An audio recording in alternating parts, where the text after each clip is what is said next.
Hello everyone. आज के video में हम बात करेंगे एमपी ईएसपी के द्वारा प्री एग्रीकल्चर टेस्ट यानी पीईटी जो पीएटी है, इसके ऑनलाइन फॉर्म आपके प्रारंभ हो चुके हैं 24 मार्च से और लास्ट डेट आपकी 7 अप्रैल 2026 रखी गई है। तो आज के वीडियो में इसके ऑनलाइन फॉर्म को आपको कैसे फिलअप करना है, कंप्लीट प्रोसेस हम देखने वाले हैं। साथ ही आपको ई-केवाईसी यदि मैसेज आ रहा है तो ई-केवाईसी आपको कैसे करना है, इसकी भी जानकारी इसी वीडियो में हम देखने वाले हैं। तो चलिए स्टार्ट करते हैं आज के वीडियो को। साथ ही चैनल पर आप यदि पहली बार विजिट कर रहे हैं तो चैनल को सब्सक्राइब करके जरूर रखिए और वीडियो को लाइक नहीं किया तो वीडियो को लाइक जरूर कीजिए और ज़्यादा से ज़्यादा चैनल को भी सपोर्ट कीजिए। तो ऑनलाइन फॉर्म फिल करने से पहले एक बार इसकी जो रूल बुक आई है इसको जरूर आपको पढ़ लेना है, उसके बाद ही फॉर्म को अप्लाई आप सभी को करना है। तो शॉर्ट में यहाँ पर कुछ इन्फॉर्मेशन देख लेते हैं।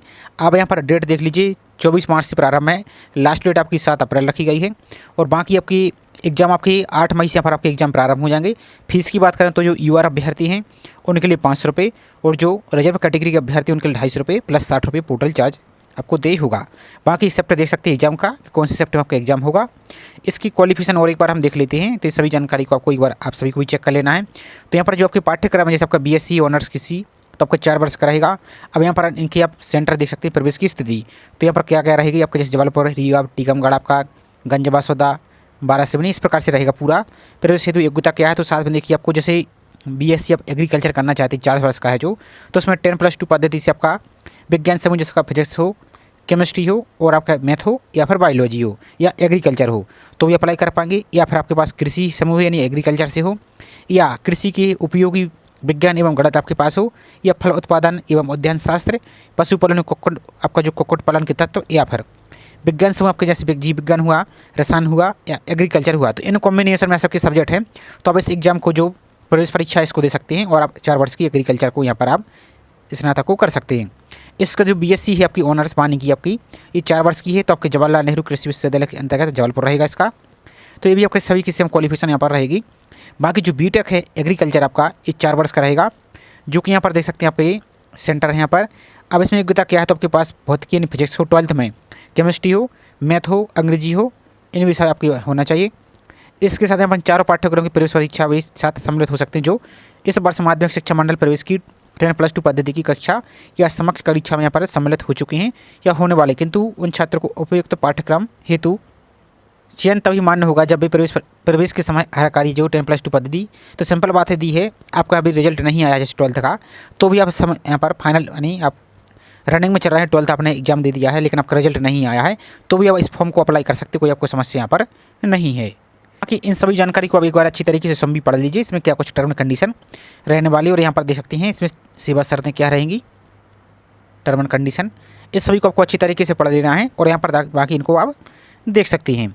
अब चलिए इसके ऑनलाइन फॉर्म को कैसे आपको फिल करना है और कैसे इसको आप फिल करेंगे। तो ऑनलाइन फॉर्म आपको फिल करने के लिए सिंपल आप अपने मोबाइल के ब्राउज़र में या लैपटॉप या पीसी यूज कर रहे हो तो उसमें आपको टाइप करना है एमपी ईएसपी और सर्च पर आपको क्लिक कर देना है।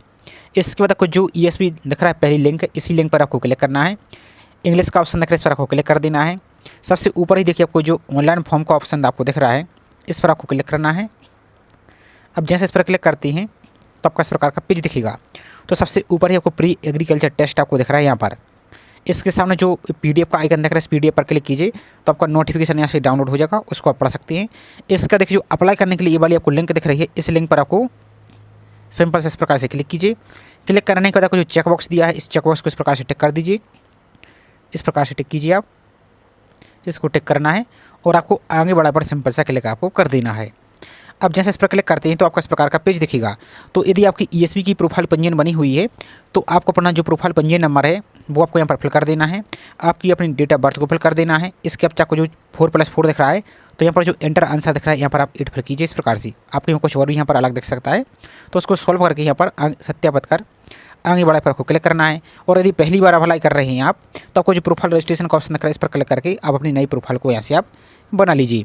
तो सब कुछ फिल करने का सत्यापित कर आगे बढ़ा पर आपको क्लिक कर देना है। अब जैसे इस पर क्लिक करते हैं तो आपको इस प्रकार के मैसेज आ सकता है कि कर्मचारी चयन मंडल द्वारा आयोजित भर्ती परीक्षाओं हेतु प्रोफाइल पंजीयन में Aadhaar e KYC edit profile registration link के द्वारा आपको पुनः करना अनिवार्य है।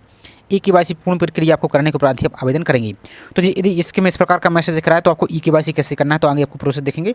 और यदि जिसके में इस प्रकार का नहीं दिख रहा है, आपको कुछ और दिख रहा है कि आपको अपने दस्तावेज में आपकी लाइव फोटो डॉक्यूमेंट अपलोड करने होंगे, तो उसके लिए आपको हम एक लिंक वीडियो के डिस्क्रिप्शन में देंगे जिसमें हमने ईएसपी की कंप्लीट प्रोफाइल, जिसमें पर अपनी लाइव फोटो, सिग्नेचर, डॉक्यूमेंट, जो हेड रिटन टेस्ट है, इनको कैसे आप अपलोड करेंगे, तो उसको पहले देखकर अपनी प्रोफाइल पंजीयन को आप अपने मोबाइल से ही कर सकते हैं बिना कहीं जाए, आपके घर बैठे ही। तो उसके लिए आपको वो वीडियो देख लीजिए। और बाकी जिसके में ई-केवाईसी का ऑप्शन दिख रहा है, तो ई-केवाईसी आपको कैसे करना है अब वो समझिए, यहाँ पर से आप समझ लीजिए। तो ई-केवाईसी करने के लिए आपको यहाँ पर इस प्रकार जब होम पेज पर आएंगे तो आपको यहाँ पर उम्मीदवार प्रोफाइलिंग का ऑप्शन आपको दिख रहा है। अब वीडियो को इसका मत कीजिए, नहीं तो फिर बाद में समझ में नहीं आएगा। तो इस प्रकार का ऑप्शन आपको दिख रहा है।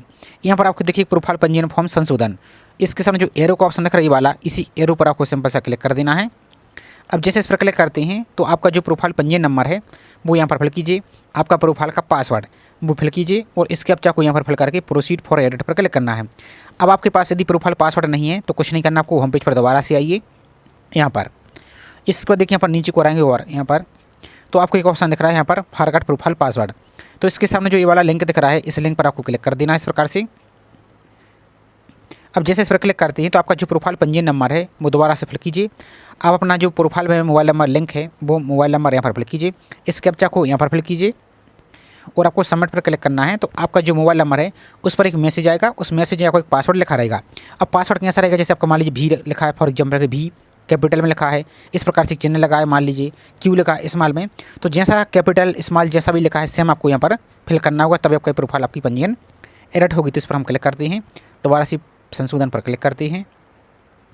अब इस जानकारी को यहाँ पर हम फिल करते हैं और आपका जो पासवर्ड आपको प्राप्त हुआ है वो पासवर्ड यहाँ पर फिल कीजिए, कैप्चा को फिल कीजिए और प्रोसीड फॉर एडिट पर आपको सिंपल सा क्लिक आपको कर देना है। अब जैसे इस पर क्लिक करते हैं नेक्स्ट, तो आपको इस प्रकार का पेज दिखेगा।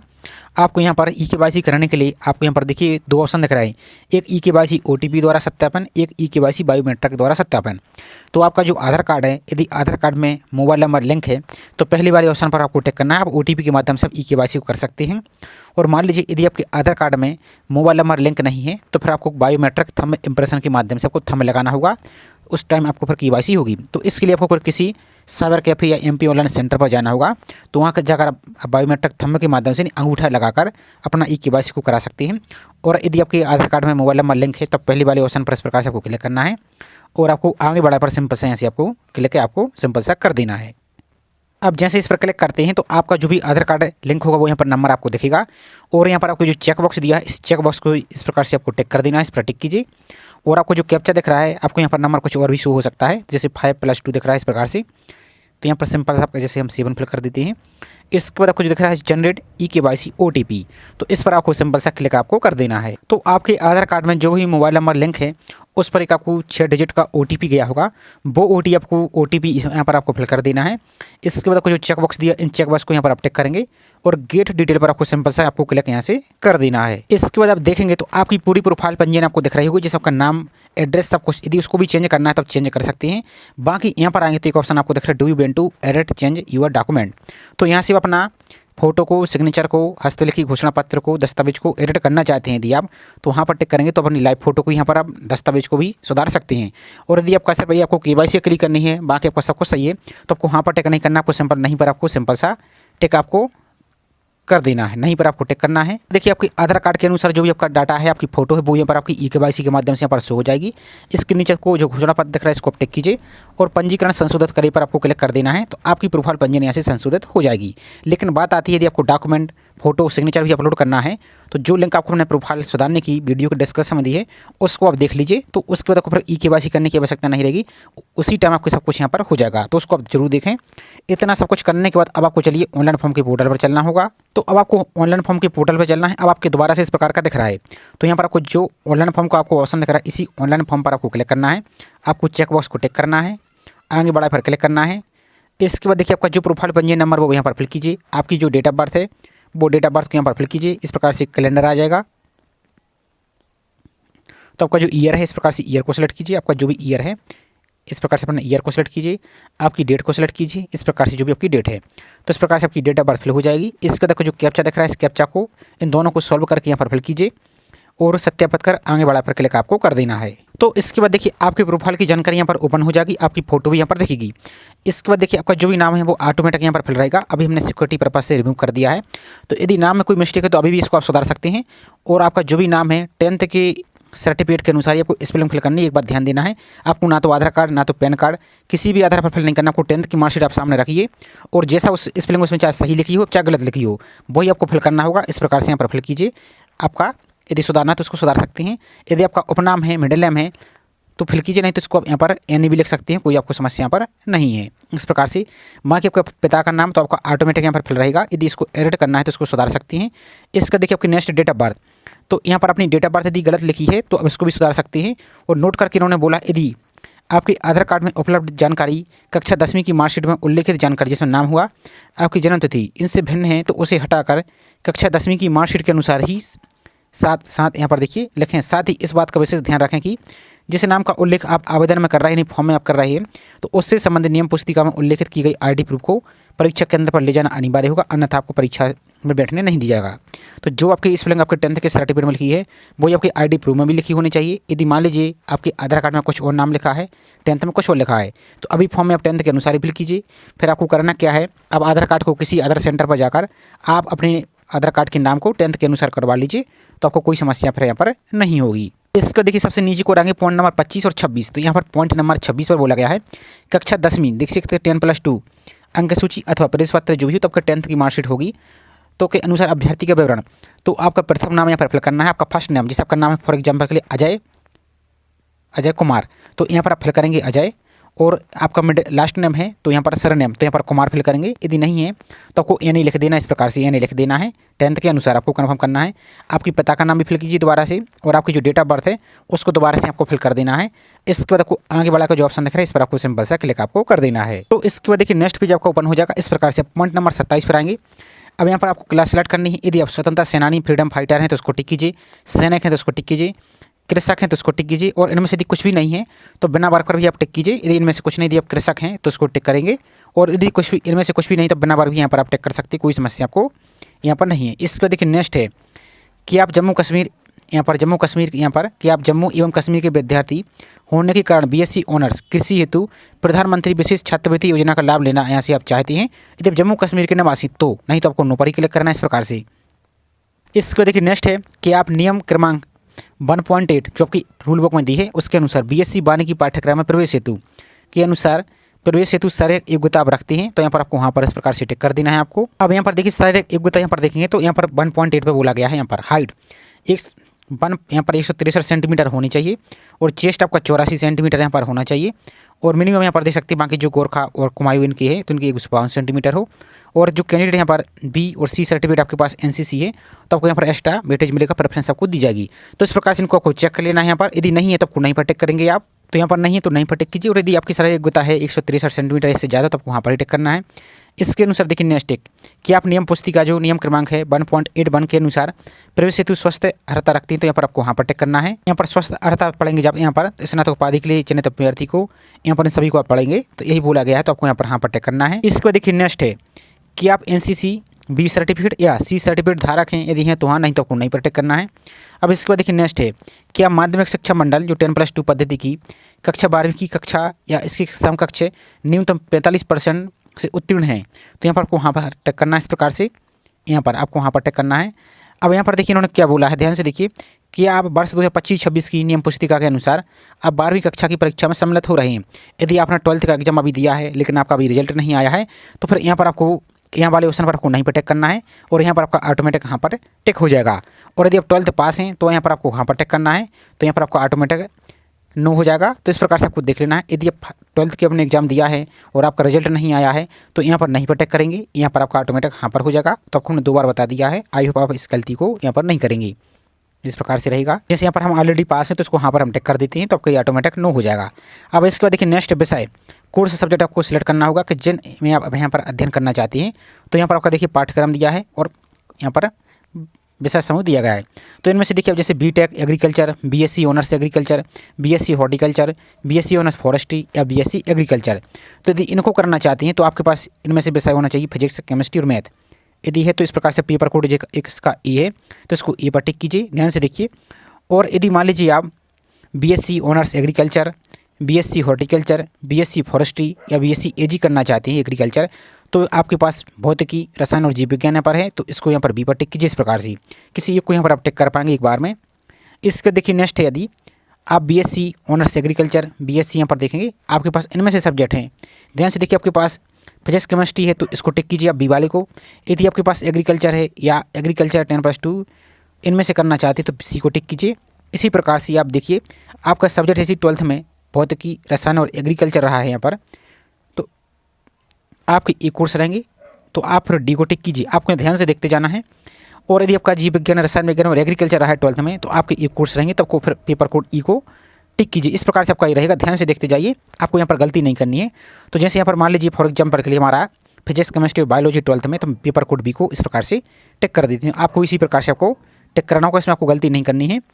इसके बाद देखिए नेक्स्ट है कि आप पेमेंट सीट पर प्रवेश हेतु इच्छुक हैं। यदि आप हैं तो हाँ पर टिक करेंगे, नहीं तो आपको नहीं पर इस प्रकार से टिक करना है। और बाकी आपकी जो फीस है प्रति सेमेस्टर कितने रुपए लगी, तो ये सभी आप यहाँ पर देख लेंगे। और पेमेंट सीट आपकी यहाँ पर इसके संबंध पूरी जानकारी आपके रूल बुक में मिल जाएगी। तो इसमें क्या किस प्रोसेस रहेगा, तो इसको एक बार आप चेकआउट कर लेना है। इसे यहाँ पर हम नहीं पर टिक कर देते हैं। इसके बाद देखिए कि आपके पास समग्र आईडी क्रमांक है। यदि आपके पास समग्र आईडी है तो वहाँ पर टिक कीजिए, अन्यथा आपको नहीं पर ही टिक करना है। इसका देखिए नेक्स्ट अब आपके एग्जाम सेंटर, तो यहाँ पर टोटल आपके देखिए यहाँ पर 10 एग्जाम सेंटर दी गए। तो आपको नज़दीकी जो भी आपके एग्जाम सेंटर हैं और सभी को सिलेक्ट करना होगा। तो एक एक करके अपने सभी एग्जाम सेंटर को इस प्रकार से सिलेक्ट कर दी जाएगी। उसके बाद अपना दूसरा एग्जाम सेंटर को सिलेक्ट कीजिए, इसके बाद अपना तीसरा एग्जाम सेंटर को, इसके बाद अपना चौथा एग्जाम सेंटर को इस प्रकार से। तो आपको जो भी नज़दीकी है उनको अपने अनुसार यहाँ पर सेलेक्ट आपको सभी को कर लेना है। इसके बाद जो घोषणा पत्र दिख रहा है इसको टिक करना है। इसके बाद आपको आगे बढ़ाए पर क्लिक करना है। लेकिन आगे बढ़ाए पर क्लिक करने से पहले एक बार सभी डिटेल्स को चेक कर लीजिए, कहीं कोई गलती तो नहीं है। और यदि आप कहीं साइबर कैफे से या किसी भी साइबर कैफे से ऑनलाइन फॉर्म फिल करा रहे हैं तो उनको भी बोलिए आपको पहले हमें चेक कर लेने दीजिए। उसके बाद आपको आगे बढ़ाए पर आपको क्लिक कराना है, तो वो आपको गलती नहीं करनी है, नहीं तो फिर आपको एग्ज़ाम देने में समस्या होगी। और आपको जब एडमिशन लेने जाएंगे तो उस टाइम भी आपको बहुत ज़्यादा समस्या होगी। तो इस सभी को आपको चेक कर लेना, आपका सबको सही, तो फिर आपको आगे बढ़ाए पर क्लिक आपको कर देना है। तो इसके बाद देखिए आपका फॉर्म यहाँ से सबमिट हो जाएगा। आपको इस प्रकार का दिखेगा। सबसे ऊपर आपको एक आवेदन क्रमांक यानी एप्लीकेशन नंबर आपका जनरेट हो गया। इसका पहले स्क्रीनशॉट ले लेना है या इसको नोट कर लीजिए। ये इसलिए नोट करना है कि यदि बाई चांस यहाँ पर आप बैक आ जाती हैं तो इसी एप्लीकेशन नंबर फॉर्म को आप यहाँ पर फिल करके आप दोबारा से फॉर्म को इसी के आगे आप कंटिन्यू कर सकती हैं। तो इसको आपको नोट कर लेना है। और बाकी आपको यहाँ पर फोटो दिखेगा, आपका नाम दिखेगा, इस प्रकार से आपको सब कुछ दिखेगा। और आपको इस प्रकार के मैसेज भी दिख रहा होगा, आपको यहाँ पर भुगतान नहीं है, तो यहाँ पर आपको पेमेंट भी आपको करनी होगी। इस प्रकार से पेमेंट आपको किस प्रकार की लगी, तो यहाँ पर देखिए परीक्षा शुल्क 250 रुपये, पोर्टल चार्ज। इस प्रकार से आपको जो रिजर्व कैटेगरी अभ्यर्थी जैसे ओबीसी हुए, एससी हुए, एसटी हुए, ईडब्ल्यूएस, इनके लिए 310 रुपये आपको टोटल फीस आपको लगेगी। तो फीस पेमेंट करने के लिए आपको इस प्रकार के दो ऑप्शन दिख रहा है। एक आपको प्रिंट का ऑप्शन दिख रहा है, एक आपको प्रोसीड टू पेमेंट का दिख रहा है। तो अभी इस पर क्लिक नहीं होगा, पहले एक बार आपको जो प्रिंट का ऑप्शन दिख रहा है इस पर आपको क्लिक करना होगा, तभी आपका प्रिंट का ऑप्शन आपका ओपन होगा। अब जैसे मोबाइल से आप क्रोम ब्राउज़र से फॉर्म को फिल कर रहे हैं तो आपको प्रिंट लेने में इस प्रकार का एरर आ सकता है। तो आपको कोई समस्या नहीं, आपको इस प्रकार से क्लिक करना है और आपको एक बार बैक आ जाना है। अब जैसे बैक आ जाते हैं तो देख सकते हैं आपको प्रोसीड टू पेमेंट का जो ऑप्शन है ये आपका यहाँ से ओपन आपका हो जाएगा। इस पर आपको क्लिक करना है पेमेंट करने के लिए। तो आपका इस प्रकार का पेज दिखेगा। आप चाहें तो डेबिट कार्ड, क्रेडिट कार्ड या यूपीआई से करना है तो यूपीआई पर क्लिक कीजिए इस प्रकार से। अब आपको यहाँ पर पेटीएम, पे गवर्नमेंट ऑफ इंडिया, एनडीएमएल जैसा क्यूआर कोड, फोनपे, जीपे से पे करना है। तो आप इस प्रकार से सेकंड वाले ऑप्शन पर यहाँ पर आपको टिक कर देना है। तो इस प्रकार से आपको जो भी फीस आपको लगेगी वो आपको इस प्रकार से दिखेगी। आपको यहाँ पर नेट बैंकिंग और यहाँ पर नीचे को आएंगे तो यहाँ पर एक यूपीआई का ऑप्शन दिख रहा है, तो इसी यूपीआई पर आपको क्लिक कर देना है। जैसे इस पर क्लिक करते हैं तो आपको दो ऑप्शन दिख रहा है। एक आप यूपीआई ऐप के माध्यम से, जैसे आपके मोबाइल में फोनपे, जीपे, पेटीएम है, तो डायरेक्ट इस पर क्लिक करेंगे तो आपको डायरेक्ट फोनपे पर आपको ले जाएगा, यहाँ पर रिडायरेक्ट कर दीजिएगा। तो उससे अपनी फीस को पेमेंट कर सकते हैं। और आप चाहते हो कि क्यूआर कोड देखिए, जैसे आपका दुकान है शॉप पर दिखता है, तो इस पर आप क्लिक करेंगे तो आपको क्यूआर कोड दिखेगा। तो इस प्रकार से आपको क्यूआर कोड दिखेगा। यहाँ पर शो क्यूआर पर क्लिक करेंगे तो आपको क्यूआर कोड दिखेगा। इस क्यूआर कोड को आप किसी दूसरे मोबाइल फ़ोन से, फ़ोनपे, जीपे, पेटीएम के माध्यम से स्कैन करेंगे तो आपको 310 रुपये आपको फीस आपको पे करनी होगी। और आपको पेज को बैक नहीं करना है, आपको कुछ सेकंड तक आपको इसी पेज पर रहने देना है। ऑटोमेटिक आपको ईएसपी की वेबसाइट पर आपको पहुंचा दिया यहाँ से जाएगा। तो इस प्रकार से अपनी फीस को पेमेंट करेंगे आप, तो आपका फॉर्म सबमिट हो जाएगा। अब बात आती है प्रिंट लेने की। आप दोबारा से एक बार फॉर्म को जरूर चेक कीजिएगा आपका पेमेंट हुआ है या नहीं हुआ है। आपने भले किसी साइबर कैफे से भी फॉर्म आपने फिल कराया हो तो आप दोबारा से अपने मोबाइल ही चेक कर सकते हैं। आप कैसे चेक करेंगे, और यदि आप मान लीजिए वहाँ से फीस पेमेंट नहीं कर पाएँ तो फीस भी पेमेंट कर सकते हैं। तो आपको होम पेज पर आना है दोबारा से। अब आपको यहाँ पर एक ऑप्शन दिख रहा है एप्लीकेशन फॉर्म का, तो जो अभी आपको हमने बताया था एप्लीकेशन नंबर नोट करने के लिए, तो वही एप्लीकेशन नंबर यहाँ पर आप फिल कीजिए। आपकी डेट ऑफ बर्थ को फिल कीजिए, यहाँ पर प्रोफाइल का पासवर्ड, तो जो आपको हमने यदि वीडियो आपने ध्यान से देखा होगा तो स्टार्ट में आपको हमने बताया था प्रोफाइल पासवर्ड को, तो वही प्रोफाइल पासवर्ड को यहाँ पर फिल करना है। इस कैप्चा को फिल कीजिए और आगे बढ़ाए जैसे ही क्लिक करेंगे तो आपका फॉर्म यहाँ से ओपन हो जाएगा। यदि आपका पेमेंट हो गया है तो इस प्रकार से आपको दिखेगा भुगतान, अभी दिख रहा है भुगतान नहीं है, आपको फिर दिखने लगेगा भुगतान है। आपको यहाँ पर transaction number, transaction date, total payment दिखेगा और QR कोड यहाँ पर एक दिखेगा कि आपका पेमेंट यहाँ से हो गया है। तो उसका आपको प्रिंट आउट लेने के लिए आप अपने मोबाइल में गूगल प्ले स्टोर पर जाकर फायरफॉक्स ब्राउज़र को डाउनलोड कीजिए और उससे इसको लॉगिन कीजिए, तो आपका यहाँ पर PDF आपकी सेव हो जाएगी। उसकी हार्ड कापी जरूर आपको ले लेना है, क्योंकि जब आपका एडमिशन होगा तो उसकी आपको यहाँ पर अति आवश्यकता पड़ेगी। तो इसकी कम से कम 1 से 2 प्रिंट आउट जरूर ले लीजिए। और बात आती है प्रिंट लेने की, तो वहाँ से जब कीजिए तो आपका अच्छी तरीके से प्रिंट आ जाएगा। और मान लीजिए आप यहीं से प्रिंट लेना चाहते हैं तो आपको मोबाइल में इस प्रकार का 3 डॉट आपको दिख रहा है ये वाला, इस पर आप क्लिक कीजिए। आपको यहाँ पर एक शेयर का ऑप्शन दिखेगा, इस प्रकार से शेयर पर क्लिक करेंगे। आपका जब फॉर्म ओपन रहता है आपको यहाँ पर एक इस प्रकार का प्रिंट का ऑप्शन दिखेगा। तो जो भी आपका फॉर्म यहाँ पर ओपन है इस प्रकार से दिखेगा। आप इसको A4 साइज़ में यहाँ पर अपना प्रिंट को ले सकते हैं, लेकिन यहाँ पर प्रिंट थोड़ा सही नहीं आता है, इसलिए हम आपको फायरफॉक्स ब्राउज़र की सलाह दे रहे हैं। तो उससे यहाँ पर आप क्लिक करके सेव कर सकते हैं। और बाकी आपको फॉर्म फिल करने में, फीस पेमेंट में किसी प्रकार की कोई समस्या आ रही तो इनका जो हेल्पलाइन नंबर दिया गया है नीचे यहाँ पर, तो इन पर आप MP ऑनलाइन से कांटेक्ट कर सकते हैं। बाकी इसके साथ आपकी और भी वैकेंसी चल रही है आपकी ग्रुप 5 की पैरामेडिकल स्टाफ की। यदि इसके लिए एलिजिबल हैं तो इसको अप्लाई कर सकते हैं। ये आपकी फॉरेस्ट गार्ड की चल रही, जेल प्रहरी की 10th लेवल की, तो यदि इनके लिए भी एलिजिबल हैं तो इनको भी अप्लाई कर सकते हैं। कैसे अप्लाई करना है तो चैनल पर इन सभी के फॉर्म फिल का वीडियो ऑलरेडी अपलोड है, तो उनकी आप हेल्प ले सकते हैं। तो छोटी सी इन्फॉर्मेशन थी, आई होप जानकारी पसंद आई होगी। जानकारी पसंद आई तो वीडियो को लाइक कीजिए और चैनल को अभी तक सब्सक्राइब नहीं किया है तो चैनल को सब्सक्राइब करके जरूर रखें इसी प्रकार की रेगुलर अपडेट पाने के लिए। तो चलिए मिलते हैं इसी तरीके से एक और नई जानकारी के साथ। जय हिंद।